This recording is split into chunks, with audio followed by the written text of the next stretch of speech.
Dealing with COVID-19 has been, well, New cases, 800 new cases. Mention new cases.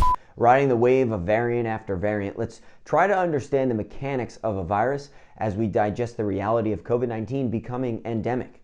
And in doing so, we must understand how the human body gets sick. The risk is across the board for everybody. This is really shared by everybody. After sitting down with Dr. Gary Moss, I gathered some clarity as to why it's easier to catch a cold or come down with the flu in the cold winter. And even the sustained wind is pretty bad this Any morning. stress on our body affects immunity. The cold weather we're not used to is added stress.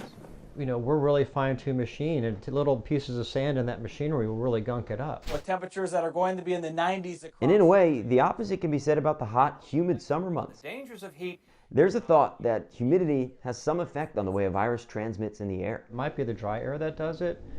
So we see it in the cold air, but it might be the dryness more than the temperature itself. Humid air is full of water vapor. Therefore, more particles are in it. More particles means more obstacles for a virus to maneuver around. But you can still catch a cold in the summer. It may just be easier to do so in the winter. You know, obviously, this doesn't go away in the summer, so it is still there, at least the variants we've seen so far. And the worry is, yes, that it's going to pattern with the flu virus, where you have two viruses and you get two infections simultaneously, which would probably be a lot worse.